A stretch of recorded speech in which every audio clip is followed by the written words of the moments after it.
महान गणितज्ञ आर्यभट्ट की पुस्तक में लिखा है कि जब वे 23 वर्ष के थे उस दौरान कलयुग का 36वां वर्ष चल रहा था। आंकड़ों के अनुसार आर्यभट्ट का जन्म 780 ईस्वी में हुआ है और इस हिसाब से अगर गणना की जाए तो कलयुग का आरंभ 3102 ईसा पूर्व में हो चुका है। पुराणों में 4 युगों के विषयों में बताया गया है: सतयुग, त्रेता युग, द्वापर युग और कलयुग। कलयुग को छोड़ दिया जाए तो तीनों ही युगों की अपनी अपनी खासियत रही, परंतु कलयुग में खासियत जैसा तो कुछ नहीं दिखता। चारों ओर अहंकार, प्रतिशोध, लालच और आतंक ही दिखाई देता है। कलयुग को एक श्राप कहा जाता है जिसे हर मौजूदा इंसान भुगत रहा है। हाँ, तकनीक का अत्यधिक विकास भी इसी युग में हुआ, परंतु क्या केवल एक इसी बात के लिए हम हजारों नकारात्मक स्थितियों को नजरअंदाज कर सकते हैं? शायद ही कोई व्यक्ति इस सवाल का जवाब हाँ में देगा। क्या हमने कभी इस बात की ओर ध्यान दिया है कि ऐसा क्या कारण रहा होगा जिसके चलते कलयुग को धरती पर आना पड़ा? वह न सिर्फ आया बल्कि यहाँ आकर यहीं का हो गया। तो आखिर क्या रहस्य है कलयुग के धरती पर आगमन के पीछे? चलिए आज हम आपको इस रहस्य से आगमन करवाते हैं जो कलयुग के धरती पर आगमन के पीछे छुपा हुआ है। महान गणितज्ञ आर्यभट्ट ने अपनी पुस्तक आर्यभट्टयम में इस बात का उल्लेख किया है कि जब वे 23 वर्ष के थे तब कलयुग का 36वां वर्ष चल रहा था। आंकड़ों के अनुसार आर्यभट्ट का जन्म 480 ईस्वी में हुआ है। गणना की जाए तो कलयुग का आरंभ 3102 ईसा पूर्व में हो चुका है। लेकिन ये कलयुग धरती पर आया कैसे? इसके पीछे भी एक पौराणिक कथा है जो पांडवों के महाप्रयाण से जुड़ी हुई है। बात तब की है जब धर्मराज युधिष्ठिर अपना पूरा राजपाट परीक्षित को सौंपकर अन्य पांडवों और द्रौपदी समेत महाप्रयाण हेतु हिमालय की ओर निकल पड़े थे। उन दिनों स्वयं धर्म बेल का रूप लेकर गाय के रूप में बैठी पृथ्वी देवी से सरस्वती नदी के किनारे मिले। गाय रूपी पृथ्वी के नयन आंसुओं से भरे हुए थे, उनकी आंखों में आंसू बह रहे थे। पृथ्वी को दुखी देख धर्म ने उनसे उनकी परेशानी का कारण पूछा। धर्म ने कहा, देवी तुम ये देखकर तो नहीं रो रही कि मेरे बस एक पैर है, या तुम इस बात से दुखी हो कि अब तुम्हारे ऊपर पूरी बुरी ताकतों का शासन हो चुका है? इस सवाल पर पृथ्वी देवी बोली, हे धर्म तुम तो सब कुछ जानते हो, ऐसे में मेरे दुख का कारण पूछने से क्या लाभ? सत्य, पवित्रता, क्षमा, दया, संतोष, त्याग, शास्त्र विचार, ज्ञान, शौर्य, तेज, ऐश्वर्य, क्रांति, कौशल, स्वतंत्रता, कोमलता, धैर्य, साहस, उत्साह आदि गुणों के स्वामी भगवान श्री कृष्ण के स्वधाम जाने की वजह से कलयुग ने मुझ पर कब्जा कर लिया है।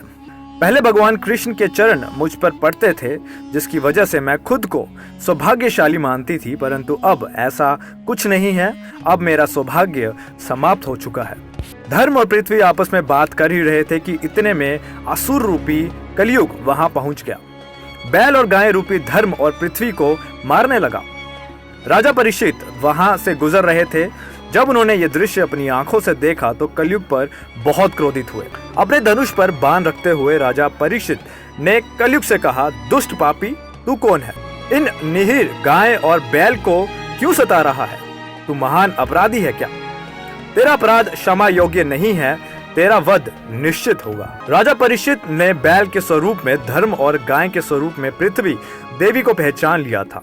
परीक्षित राजा ने उनसे कहा, हे भगवान, आप धर्म के मर्म को भली भांति जानते हैं, इसलिए आप किसी के विषय में गलत ना कहते हुए अपने ऊपर अत्याचार करने वाले का नाम भी नहीं बता रहे हैं।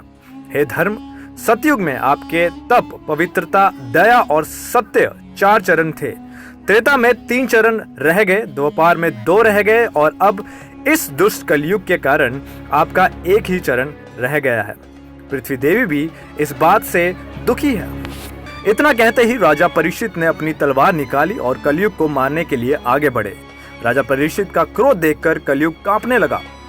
कलयुग भयभीत होकर अपने राजसी वेश को उतारकर राजा परीक्षित के चरणों में गिर गया और क्षमा की मांग करने लगा। राजा परीक्षित ने चरण में आए हुए कलयुग को मारना उचित नहीं समझा और उससे कहा, हे कलयुग, तू मेरे शरण में आ जा, इसलिए मैं तुझे जीवन दान दे रहा हूँ। किंतु अधर्म, पाप, झूठ, चोरी आदि अनेक उपद्रवों का मूल कारण केवल तू ही है। तू मेरे राज्य से अभी निकल जाओ और फिर कभी मत लौट के आना। परीक्षित की बात सुनकर कलयुग ने कहा कि पूरी पृथ्वी पर आपका निवास है। पृथ्वी पर ऐसा कोई भी स्थान नहीं है जहां आपका राज्य ना हो। ऐसे में मुझे रहने के लिए स्थान प्रदान करें। कलयुग के ये कहने पर राजा परीक्षित सोच के विचार कर कहा, झूठ, महापाप और हिंसा, इन 4 स्थानों में असत्य, मद, काम और क्रोध का निवास होता है, तो इन 4 स्थानों पर रह सकता है। परंतु इस पर कलयुग बोला, हे राजन, ये 4 स्थान मेरे रहने के लिए है ही नहीं, अन्य जगह भी प्रदान कीजिए मुझे। इस मांग पर राजा परीक्षित ने उसे स्वर्ग के रूप में 5वां स्थान प्राप्त भी दे दिया। स्वर्ग रूपी स्थान मिलते ही कलयुग ने राजा परीक्षित के सोने के मुकुट में वास कर लिया।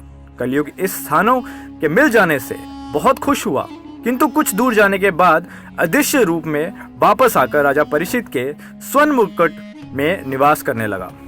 मार्कंडेय पुराण के कलयुग की कुछ विशेषताओं का उल्लेख पहले ही कर दिया गया था, जिसके अनुसार कलयुग के दौरान शासक जनता पर मनमाने ढंग से शासन करेंगे, मनचाहे ढंग से उन पर काम थोपेंगे। शासन अपने राज्य में अध्यात्म की जगह भय का प्रयास करेंगे। वे स्वयं एक बहुत बड़ा खतरा बन जाएंगे।